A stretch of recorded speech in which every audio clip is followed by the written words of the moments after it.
speak about narratives, counter-narratives, or the idea that there's anything that we can do in this small community of people seeking what is authentic, real, true, that there's anything that we can effectively shift in collective consciousness, because I would argue that there is not.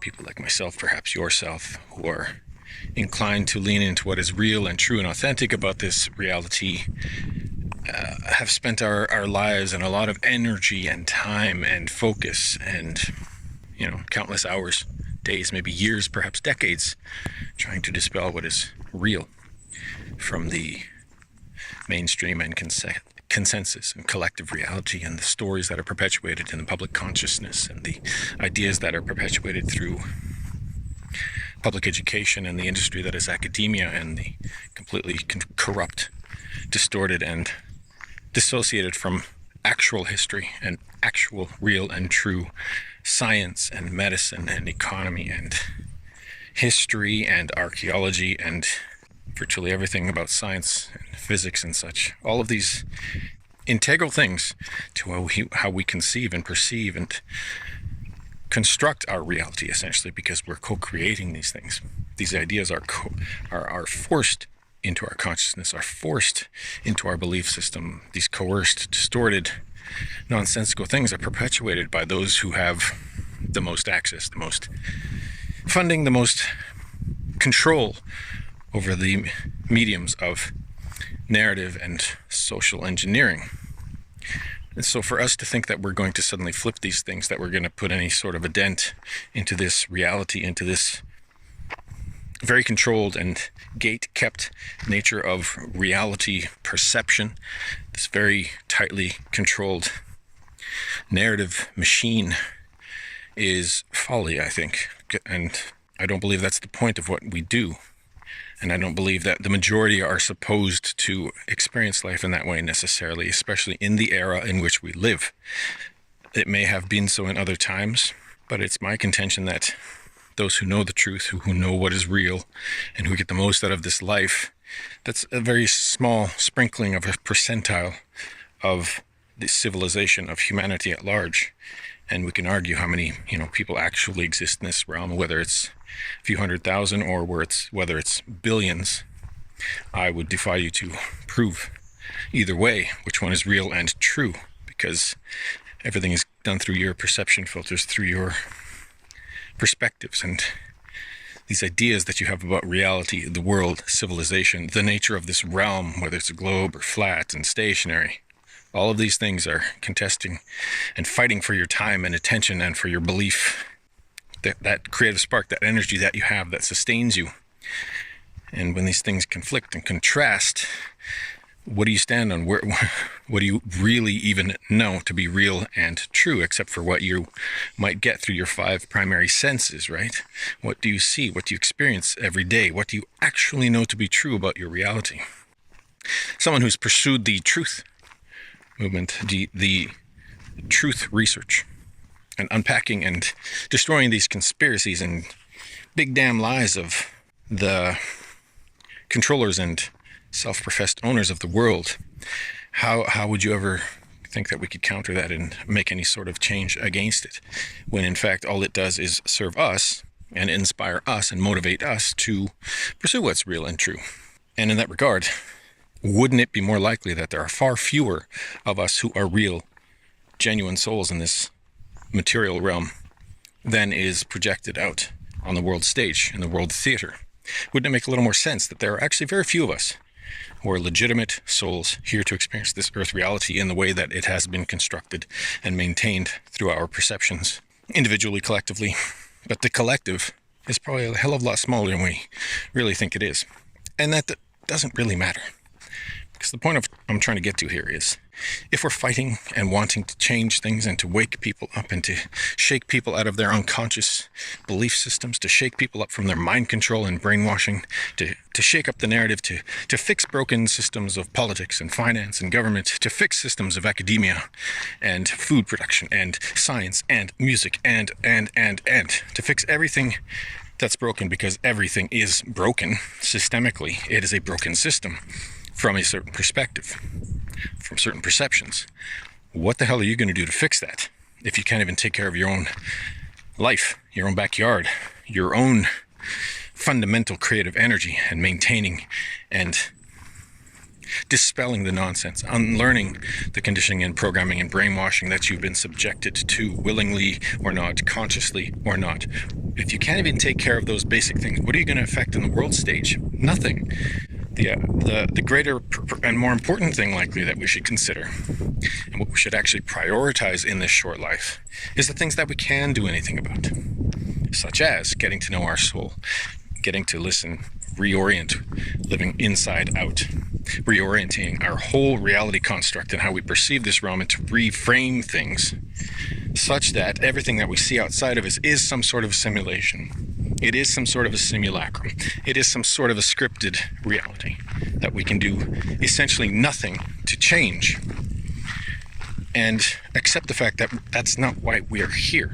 And I've spoken about this, I think, in different ways over this series, and I hope that I've made the point and with some sort of clarity, with some sort of, grounding and foundational principle-based ideas that can help you to search and seek, and to ask better questions, and to probe your own mind and your spirit, and to really reconnect with the soul and what you really and truly are, so that you don't waste time on this nonsense, so that you don't waste time going down 1,000 rabbit holes and waste years and decades and all the energy that you can throw away and chasing down, trying to find what is real and true about anything. I've wasted a lot of time, and at the same time, it has been, I don't have any regrets, because it was useful. All of that information was helpful for me to become who I am now, where I am now, and how I perceive and understand reality now. It's informed and reshaped and helped me to hone in and clarify, and to hopefully better present the ideas, to present better content, to present better videos, blogs, have better conversations with AI, to ask better and more pertinent questions, more probing questions, to be a little more aware, a little more discerning, right? So all of it helps, all of it's useful. And that's my only hope with any of the content that I produce for the 10, 15, 20 people that might ever come across it. Who knows? That could change. I don't care. That's not the point. That's not why I do it. I've never done anything for fame or fortune. I've never done anything for financial success or gains. Clearly, that's not my path. That hasn't been the point of my existence. Had I gone down these paths and had found that kind of success, I would have lived a very different life. And it's very likely I would have not been able to break through these things and understand the patterning and the projections and the ideas that overtake these people that do find success and that do make wealth and attain a certain level of celebrity in the truther sphere. And this idea was, of course, inspired by a video, a little solo podcast thing that Jason Breshears did today, speaking about the Gaia network and why they're never going to touch certain ideas, why they're never going to broach certain subjects, because it would threaten the whole concept, their whole reality, their identity, and the financial rewards, of course. There's a reason why people of a certain ilk become best-selling authors, that they sell millions of books, and that they have millions of people watching their shows and documentaries and offerings. There's a reason why these people become center stage, and then that ensuing authors and people who purportedly study and research these things simply regurgitate and barf up the same ideas over and over and over based on those massive successes that came before, because they toe the line, because they paint within the lines, because they say only what they're allowed to say, or perhaps because they believe it wholeheartedly and they believe they are doing what is real and true and authentic when they're not. It's an unfortunate metric. It's an unfortunate reality that those who do find massive success and popularity and even celebrity, regardless of the field, are those that are utilized to mislead, misguide, misinform the general population, the fools, those people who are never going to look into things themselves. These are the puppets and the shills that are used to push stories, push narratives, to guide a population in a certain direction. It's wildly effective because they're big ideas.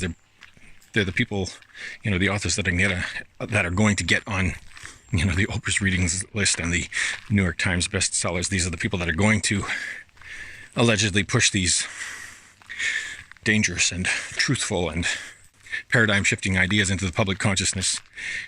I mean, come on. Don't be a fool.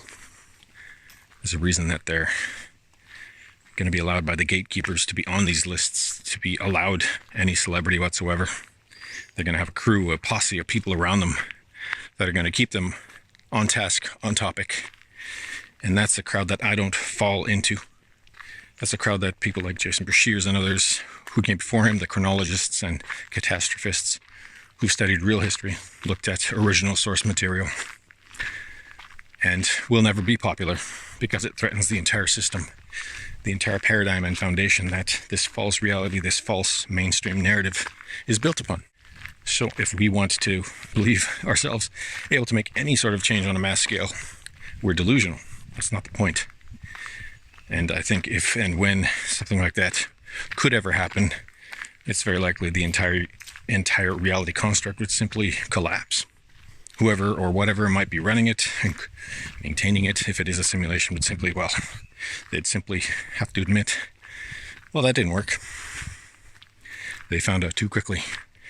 So let's shut it down. Let's reset it. Let's throw in a cataclysm. Let's throw in a reset and try a different angle.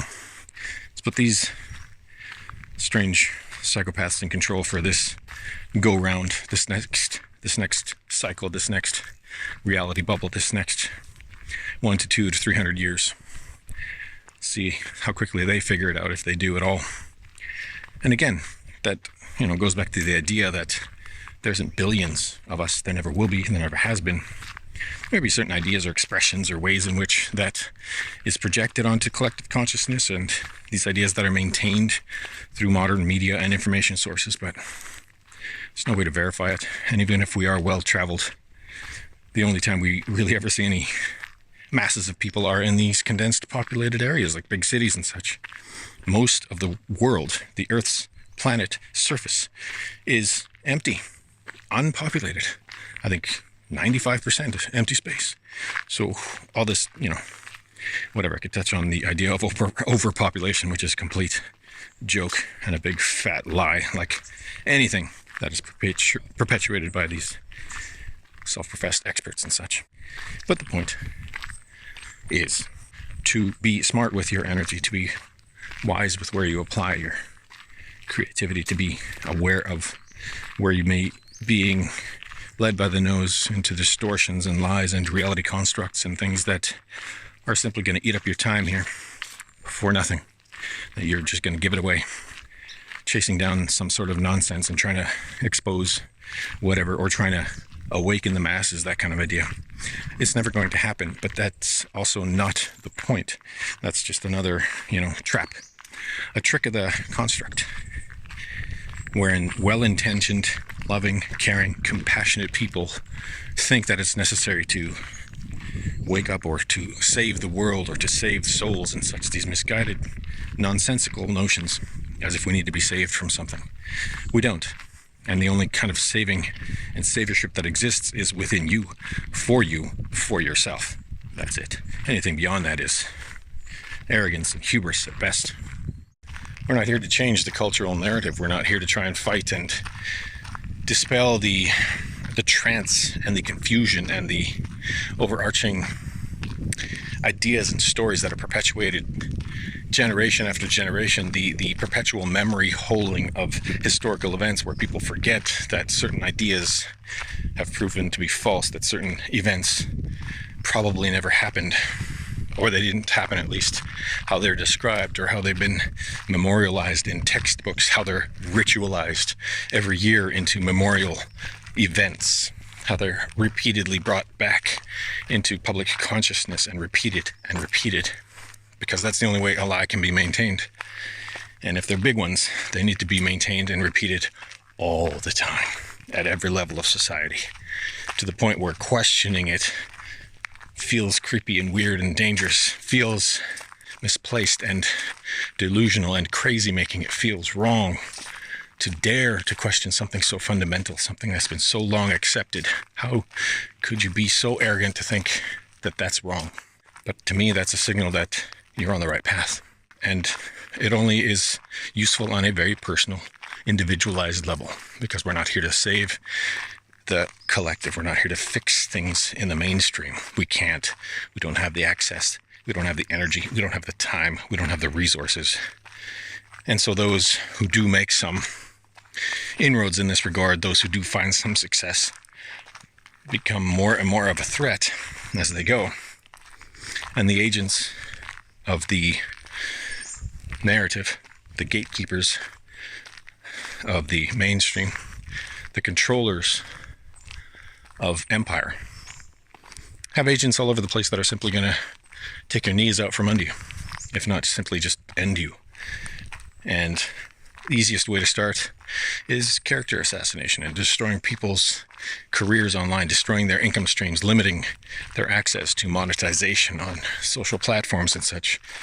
The soft censorship and the shadow banning kind of things, right?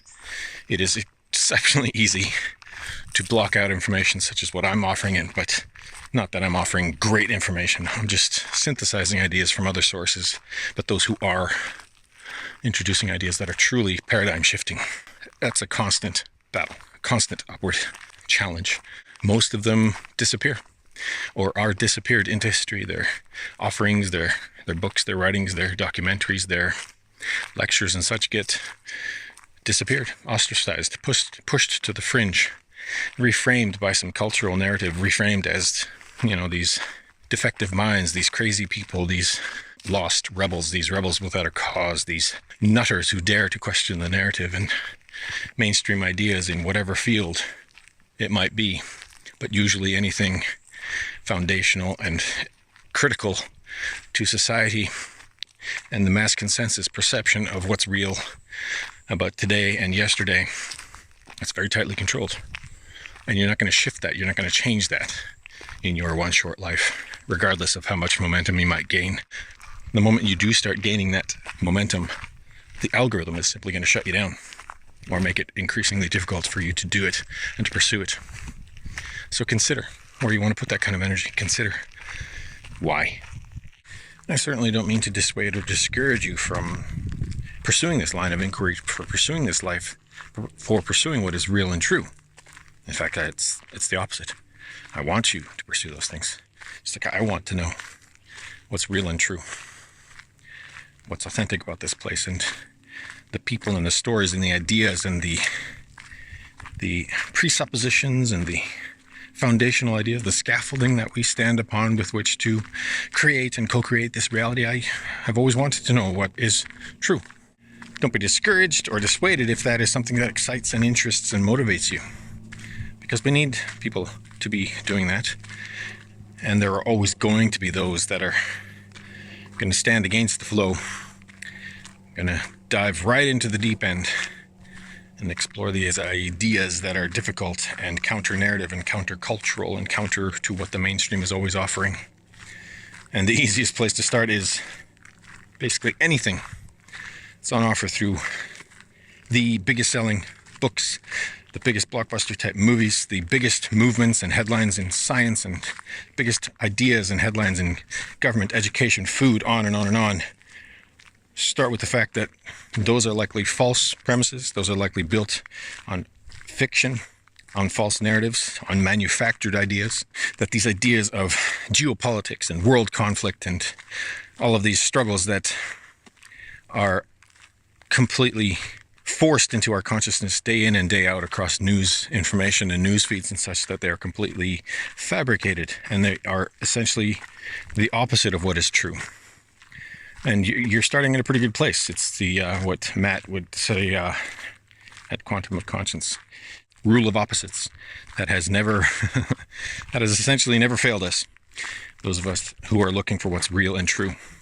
It's the rule of opposites. Whatever's in there, what's ever being pushed into the mainstream, what's ever being pushed into the minds of millions is false on the face of it. And it's a pretty safe place to start. So look at the other polarity of whatever's offered, whatever kind of agreement they are consciously, unconsciously wanting you to agree to again and again and again as to what is real and true about humanity, about a certain culture, about a certain religion, about a certain country, about a certain whatever.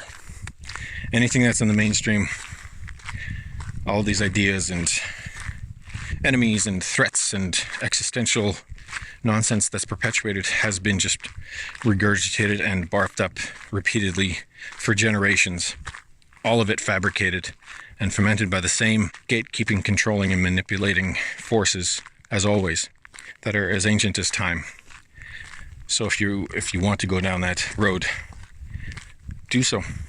Be open to it and let nothing dissuade you. But don't go into it thinking that you're going to change the world, that you're going to fix things, that you're going to rectify the imbalances. Because that's a construct that is endemic to this reality that we live in. It's simply part of the equation. It's part of the script. It's part of the coding, whatever you want to call it. It's the point of this place.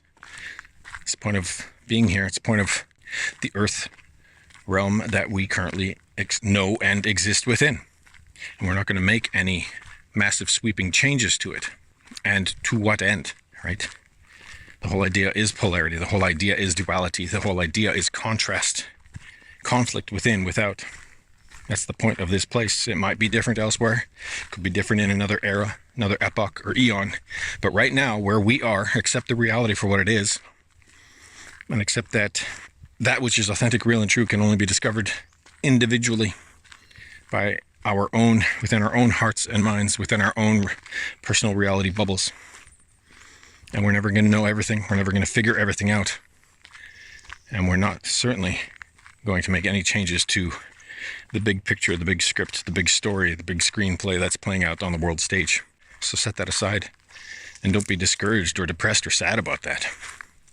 It simply is what it is. Accept reality for what it is. There's good, there's evil, there's black, there's white, there's up, there's down. And within that world story, world consciousness, there is a heck of a lot of manufacturing and fabrication going on, looking to suck you into this trap and that trick, looking to take your heart and mind and occupy you in one way or another for the next 20, 30, 80 years. It's up to you. Become aware of these things, and as you learn about them, it allows you to simply more easily float back to the surface, to right your ship, to let that float come back up to the surface of the water, where they're constantly wanting to drag you down and drown you out. You drown out your voice and hide you and obscure reality, blur everything above you so you can't quite see what's clear and true. Let it all go. Don't attach to any of these stories, outcomes, ideas, narratives, so that you can just simply float to the surface and be your true self, and to be discerning and clear and most truthful within yourself, so you can build something solid from within, something solid to stand on, so that you might find the joy and the happiness and the fulfillment and the satiety of your spiritual contracts and ideas that you want to pursue and validate for yourself, whatever it might be in this life. It's all going to go so very quickly. The sooner we can reorient and recalibrate with our own internal compass, the better. We're not going to fix all that. We're not going to fix the world. We're not going to save anyone or anything. They don't need to be saved. There's nothing to be saved from. I've said this many times, and sure, it's a borrowed idea, the immortal within. But what else could it be? How else can you express that notion? How else should we put this idea out there? This remembrance, this reminder, this foundational framework that's built right in, that creative spark, that original fractal of all that is, that source nexus that exists in our heart center, that from which we even can emanate and exist in the first place. Untouchable. So have fun with this thing. Have fun with the story. Have fun with depression, sadness, anger, hatred, resentment. Have fun with joy, love, empathy, passion, romance, relationship, family. Have fun with exploring different religious ideas or spiritual notions. Have fun with awakening experiences. Have fun with the fact that you've been ignorant and foolish and uneducated and blindsided and completely made oblivious to the true nature of whatever the hell this place is. Have fun with that. And don't judge yourself too harshly. Don't judge anyone too harshly, really. For anything and anyone who's real is simply another part of you. It's another part of that, another fractal of the all. And they're just here to explore and examine and experience and experiment with life on Earth in the best way they can possibly know how, in the short time that they're going to have to do it. Don't worry about fixing the narrative or the world. Simply worry about reconnecting with what is authentic and real and true about you, so that you can walk forth and walk through this life in that knowing, in that comfortable realization that you will never come to any real harm, regardless of what might happen to your avatar, to your temporary vessel. You got nothing to worry about, nothing to truly be afraid of. Have a good one. It's been coming down every other day, but they tell me we are in drought season. That's not my story, not my reality. No matter what you force my eyes to see, and the sky is falling right on top of me, but they tell me it's for the greater good that